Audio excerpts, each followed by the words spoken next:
Pertemuan yang berlangsung selama 1 jam tertutup bagi awak media. Namun, usai bertemu selama 1 jam, Amin Rais enggan berkomentar apapun terkait pertemuannya dengan Rizik Syihab di hadapan awak media. Menurut salah satu deklarator Koalisi Aksi Menyelamatkan Indonesia atau KAMI, Marwan Batubara, mengungkapkan kedatangan Amin Rais untuk menyampaikan selamat datang kepada pemimpin FPI Rizik Syihab usai tiba di tanah air pada Selasa kemarin. Dirinya juga mengungkapkan tidak menutup kemungkinan jika Rizik Syihab akan bergabung ke Koalisi Aksi Menyelamatkan Indonesia atau KAMI sepanjang aspirasinya sama untuk menegakkan kebaikan.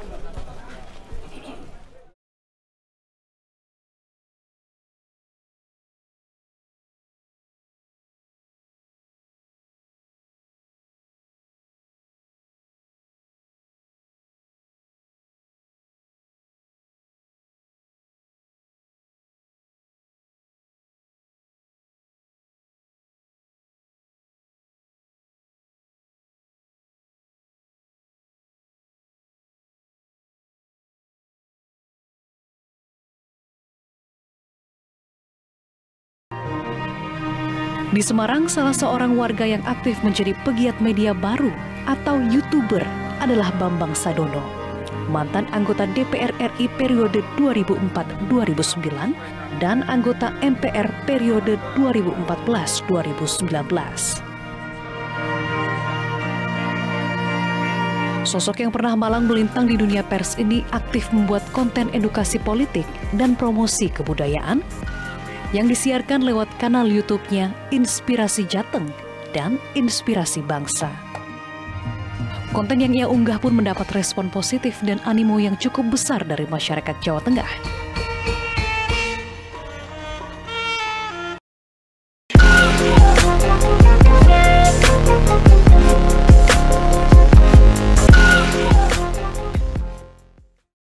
Assalamualaikum warahmatullahi wabarakatuh.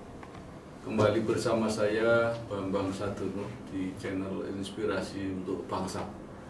Channel yang mencoba mendiskusikan masalah-masalah aktual secara jernih, berimbang, dan arif.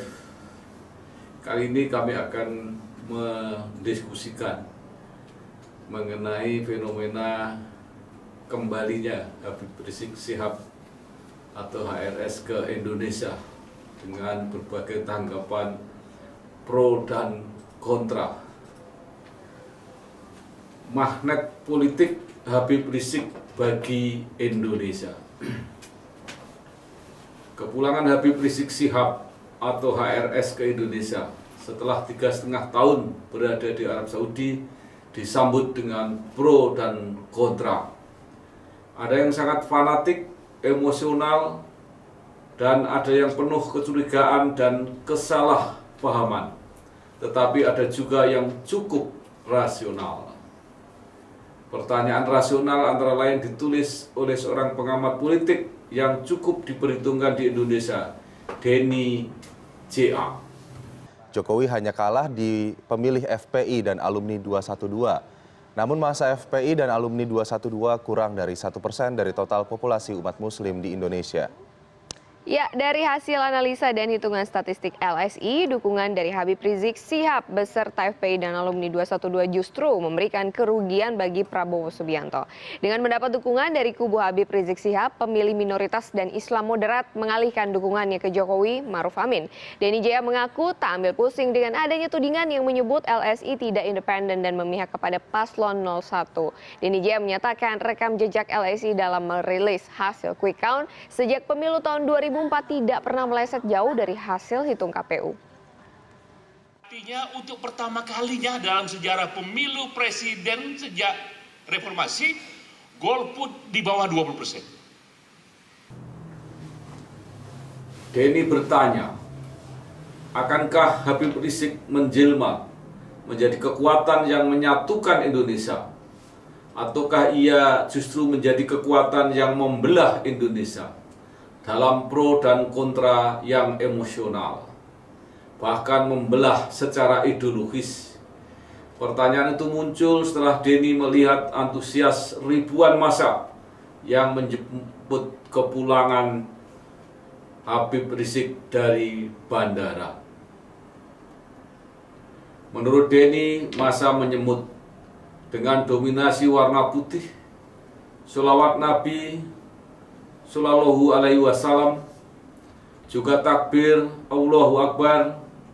Dari ekspresi wajah yang menjemput terasa ada kerinduan, penghormatan, dan giroh yang otentik dari masa yang menyambut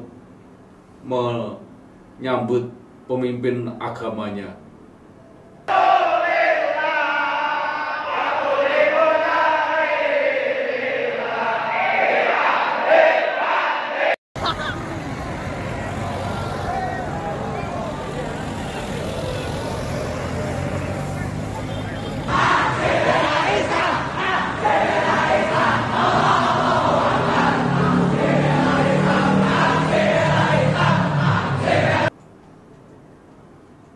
Dalam sejarah politik Indonesia, lanjut Denny, setidaknya sejak era reformasi, tak pernah ada tokoh yang mendapatkan penjemputan mengharu biru seperti itu. Tidak presiden, tidak superstar musik, bahkan juga tidak untuk ulama lain. Tapi seberapa besar kekuatan elektoral Habib Rizik sebenarnya jika panggung politik nasional yang jadi dasar perhitungan? Lebih banyak yang pro atau yang kontra padanya? Apakah ia hanya berpengaruh di sebagian kecil segmen dengan basis tafsir Islam yang tertentu saja?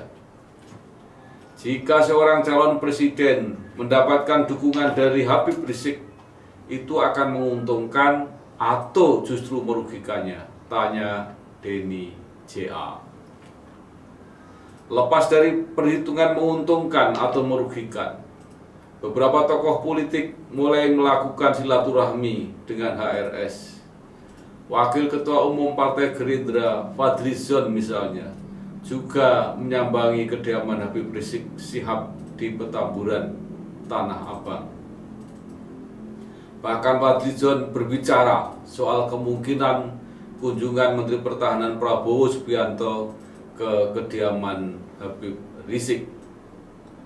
Fadlizon mengatakan kunjungannya dalam rangka silaturahmi.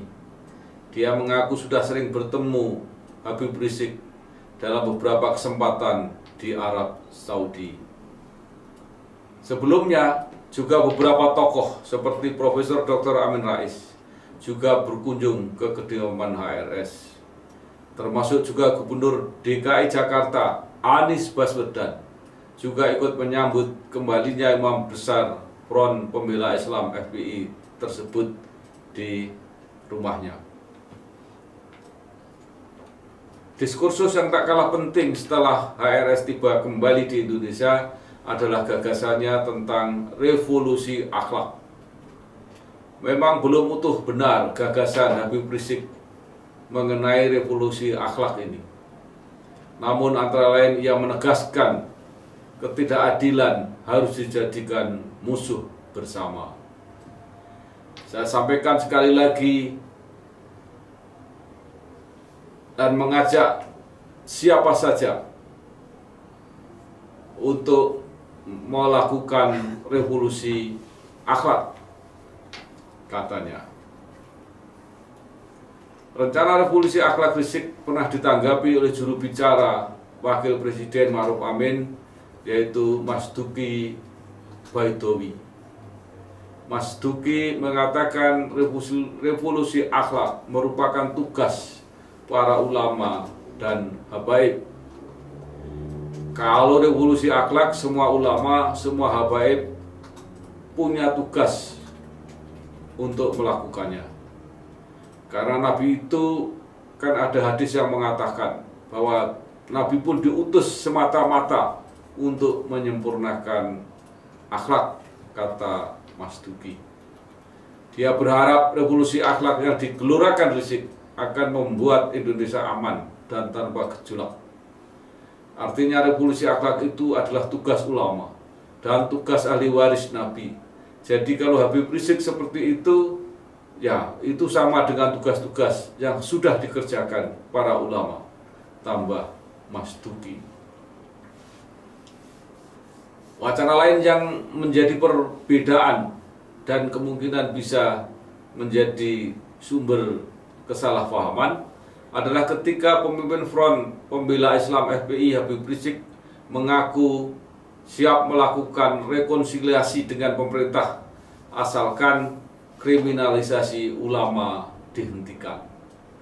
Pernyataan ini mendapat tanggapan dari Kepala Staf Presiden Muldoko. Menurut saya, apa yang direkonsiliasi dengan Habib Rizik, katanya. Muldoko mengatakan pemerintah tidak mempermasalahkan kepulangan HRS. Juga HRS dikawal dengan baik kepulangannya. Tetapi Muldoko juga menegaskan bahwa tidak ada yang harus direkonsiliasi.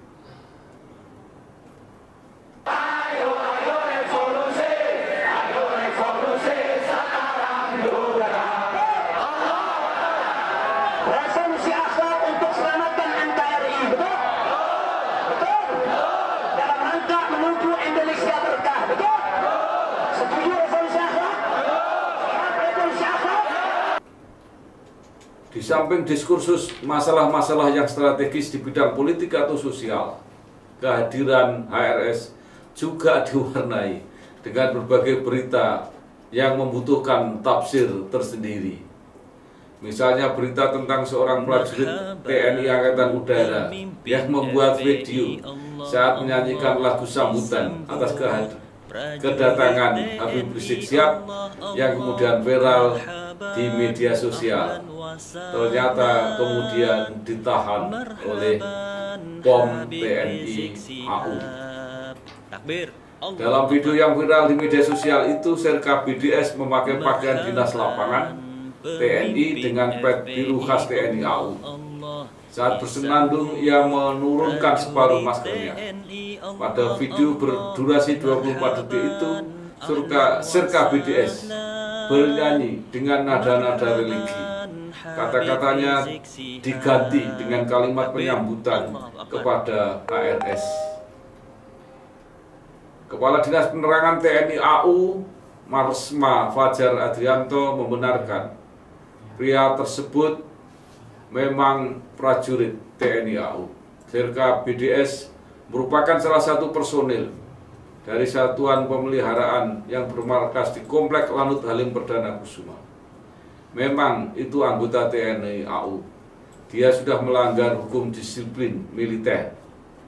Akan kita tindak tapi menunggu penyelidikan, kata Marsma Fajar. Bukan hanya Serda BDS saja yang diberi sanksi karena memberi dukungan atas kedatangan Habib Rizik ke Indonesia. Ada seorang personil TNI Angkatan Darat dari jajaran Kodam Jaya yang kini juga sedang diproses karena alasan yang hampir sama. Kopda Asari akan mendapat sanksi karena mengucapkan "Kami bersamamu, Imam Besar Habib Rizik Syihab" lewat video yang viral di media sosial. Pejabat sementara Kapendam Jaya, Kolonel Infantri Rifki Efriananda Edward, mengatakan apa yang dilakukan Kopda Asari melanggar aturan. Ada hal-hal lain yang mengiringi berita-berita kepulangan Habib Rizik Syihab, antara lain adalah isu isolasi mandiri yang diberlakukan bagi siapa saja yang baru pulang dari luar negeri. Menteri Koordinator Bidang Pembangunan Manusia dan Kebudayaan, Muhadjir Effendi, mengingatkan masyarakat mematuhi aturan protokol kesehatan. Salah satunya kewajiban isolasi selama 14 hari sepulang dari luar negeri. Saya kira betul-betul kalau bisa melakukan isolasi akan menjadi panutan yang sangat positif, kata Muhadjir. Ada juga wacana yang menyangkut masalah hukum. Tim kuasa hukum Imam Besar FPI Rizik Syihab, Damai Hari Lubis, meminta agar politikus PDI Perjuangan PDIP Henry Yosodiningrat mencabut laporan yang dibuatnya terkait dugaan fitnah isu komunisme dalam akun Instagram Habib Rizik. Damai menilai pelaporan Henry itu hanya berfokus pada subjek hukum terlapor dan tidak fokus terhadap materi laporan. Damai juga menegaskan bahwa Rizik sampai hari ini tidak memiliki akun media sosial secara pribadi di platform Facebook maupun Instagram.